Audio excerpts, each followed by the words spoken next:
Hello students, मैं शिवाय सिंह और मैं स्वागत करता हूं अपने YouTube channel WiFi to LiFi में। आज का टॉपिक है कूलम्स लॉ। ये class 12 chapter number 1 electric charges and field की टॉपिक है और ये बहुत ही इंपॉर्टेंट टॉपिक है। आप ये एग्ज़ाम में पूछा भी जाता है और बहुत इंटरेस्टिंग भी है। समझते हैं ये टॉपिक कहता क्या है, कूलम्स लॉ कहता क्या है। The force between the 2 point charges and found that it is varied inversely as the square of the distance between the charges and was directly proportional to the product of the magnitude of the two charges and acted along the lines joining the two charges। ये तो किताबी definition हो गई। आप भी bore हो गए होंगे कि कैसे इसको याद करें, कैसे समझें।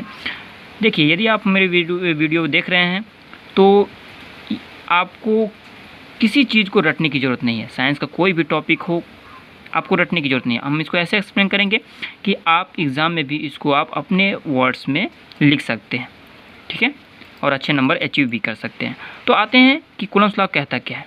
देखिए, कूलम्स लॉ ये कहता है कि यदि दो बॉडी हो गई, चार्ज बॉडी है, ठीक है ना, ये दो चार्ज बॉडी ले लेते हैं, तो इनमें जो फोर्स लगेगा वो डिपेंड करेगा चार्ज के मैग्नीट्यूड के प्रोडक्ट पे और उनके बीच के डिस्टेंस के स्क्वायर, ठीक है, इस पर डिपेंड करेगा।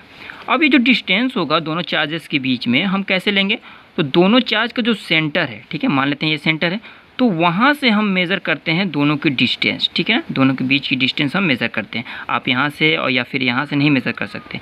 आप कैसे मेज़र करोगे, आप दोनों के सेंटर से आप मेज़र करेंगे डिस्टेंस। तो मान लेते हैं कि दोनों के बीच की डिस्टेंस क्या है, r है, और एक चार्ज की जो मैग्नीट्यूड है q1 है और दूसरे का क्या है, q2 है।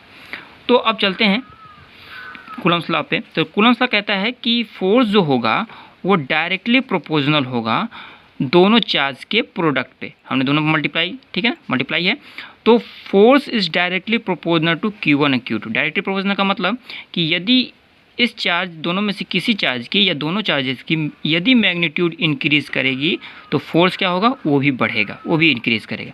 यदि ये डिक्रीज करेगी तो ये क्या होगा, फोर्स भी क्या करेगा, आपको डिक्रीज होगा। दूसरा स्टेटमेंट, यानी इस जो हमने अभी पढ़ा है इसमें दो स्टेटमेंट लिखे गए हैं, ठीक है, कि force directly proportional on the product of two charges and force is inversely proportional. Inversely यानी ये साइन बना के हम इनवर्स फॉर्म में, यानी ऐसे फ्रैक्शन के फॉर्म में लिखेंगे 1/r², यानी दोनों के बीच की जो डिस्टेंस है r, उनके स्क्वायर के इनवर्सली प्रोपोर्शनल क्या होगा, फोर्स होगा। यानी जैसे ही r की डिस्टेंस बढ़ेगी तो फोर्स क्या होगा, घटेगा। ध्यान से दीजिएगा, यदि ये r की वैल्यू घटेगी तो फोर्स बढ़ेगा और r की वैल्यू अगर बढ़ेगी तो फोर्स क्या होगा, घटेगा। यानी दोनों में क्या है, अपोजिट रिलेशन, इसमें क्या है, डायरेक्टली रिलेशन, ठीक है। तो यदि दोनों को मर्ज करके लिख दिया जाए तो क्या लिख सकते हैं, force proportional to q1 q2/r²। आप यहाँ पर मॉड लगा लो ताकि ये दोनों चार्ज को प्रोडक्ट करेंगे तो ये पॉजिटिव वैल्यू ही देगा, ठीक है, पॉजिटिव वैल्यू ही लेंगे। तो होगा क्या कि ये फोर्स आपको जो दिख रहा है साइन, प्रोपोर्शनल की साइन, इसको हम हटाने के लिए एक कांस्टेंट लाते हैं जिसे हम बोलते हैं कूलम कांस्टेंट। आप इस्तेमाल के लगा सकते हैं q1 q2/r²। तो इसकी जो वैल्यू होती है, ठीक है, वो आप याद कर लेंगे ताकि एग्ज़ाम में आपको आसानी रहेगा सॉल्व करने के लिए। तो जो k की वैल्यू होती है वो होती है, k की जो वैल्यू होती है वो होता है 9 × 10⁻⁹ और जो यूनिट होती है वो बहुत ही इंपॉर्टेंट है, ठीक है। यूनिट को हम अभी एक्सप्लेन करेंगे, आप आसानी से समझ सकते हैं। क्या हो जाएगी इसकी यूनिट, न्यूटन मीटर स्क्वायर पर कूलम स्क्वायर, ठीक है। ये आप कहोगे कि कैसे इसको याद करें, तो कुछ नहीं करना है, ध्यान दीजिएगा। इधर हमने इसको क्या किया, इसी फॉर्मूले से हमने ये यूनिट बना ली। कैसे, हम जानते हैं कि फोर्स का क्या होता है, न्यूटन, के रिमेन सेम, क्यू एक चार्ज है, चार्ज की यूनिट क्या होती है, कूलम, दो चार्ज है यानी कूलम स्क्वायर, आर क्या है, एक डिस्टेंस है, इसकी ऐसा यूनिट मीटर होती है, दो स्क्वायर फॉर्म में है तो क्या लिखेंगे, मीटर स्क्वायर। आप इसको अच्छे से लिख लो, कूलम इज इक्वल टू क्या हो जाएगा, ये इधर मल्टीप्लाई हो जाएगा, न्यूटन मीटर स्क्वायर पर कूलम स्क्वायर। तो आई होप ये यूनिट आपको समझ आई होगी। अब आगे चलते हैं। ये के क्या होती है, के की वैल्यू जो होती है वो होता है 1/4 पाई एप्सिलॉन। ठीक है, अब एप्सिलॉन बहुत ही इंपॉर्टेंट है। बच्चे कंफ्यूज हो जाते हैं, ये फार्मूला यहाँ तक पढ़ लेते हैं लेकिन एप्सिलॉन नहीं समझ पाते हैं। एप्सिलॉन है क्या? एप्सिलॉन एक ग्रीक वर्ड है जिसे हम बोलते हैं परमिटिविटी। ठीक है, परमिटिविटी बोलते हैं। तो परमिटिविटी है क्या कि परमिटिविटी यानी परमिट कितना कर रहा है। मान लेते हैं कि दो हमारे पास चार्ज बॉडी है, ये एक चार्ज बॉडी हो गई, ये एक चार्ज बॉडी हो गई। तो यहाँ से ये जितना, तो इसके बीच में तो ये डिस्टेंस है और ये डिस्टेंस में कोई बहुत सी मीडियम हो सकती है, एयर हो सकता है, वैक्यूम हो सकता है, वाटर हो सकता है, कुछ भी हो सकता है, टेम्परेचर का इफेक्ट आ सकता है, प्रेशर का इफेक्ट आ सकता है। तो ये यदि हम मान लेते हैं कि यहाँ से मान लेते हैं कि यहाँ पे कोई स्टैंड है और यहाँ पे स्टैंड, यहाँ से हमने मान लेते हैं कि 100 रस्सी भी फेंकी। ठीक है, 100 नंबर्स ऑफ रूप्स हमने फेंका और यहाँ पे पहुँच गया 60, तो बाकी का 40 कहाँ गया? तो उसने क्या किया कि ये जो मीडियम था उसने अलाउ नहीं किया, परमिट नहीं किया गया 40 को, यानी 40 नंबर्स ऑफ रूप या फोर्स को उसने परमिट नहीं किया। तो होगा क्या कि ये जो आपको दिख रहा है परमिटिविटी, ये जैसे जैसे यहाँ पर दिख रहा है कि जैसे जैसे ये स्ट्रांग होता जाएगा, यानी जैसे जैसे इसकी वैल्यू बढ़ेगी फोर्स क्या होगा? घटेगा। आप यहाँ से भी समझ सकते हैं।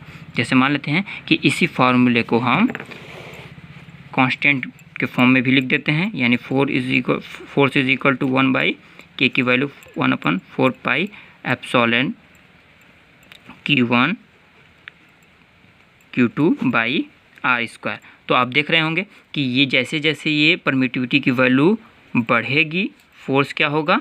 घटेगा, क्योंकि यूनिवर्सल रिलेशन है इसमें। यदि परमिटिविटी की वैल्यू घटेगी तो फोर्स की वैल्यू क्या होगी? बढ़ेगी। तो ये है कि इस जो मीडियम है वो कितना इफेक्ट डालता है और ये कितना परमिट करता है कि फोर्स कितना बनेगा, कितना नहीं बनेगा। ठीक है, तो ये हर मीडियम के लिए अलग अलग वैल्यू होती है। परमिटिविटी को ध्यान से देखेंगे। ठीक है, ये बहुत इंपॉर्टेंट है, पूरे फार्मूले में इसका इंटरेस्ट और ज़्यादा बढ़ जाता है।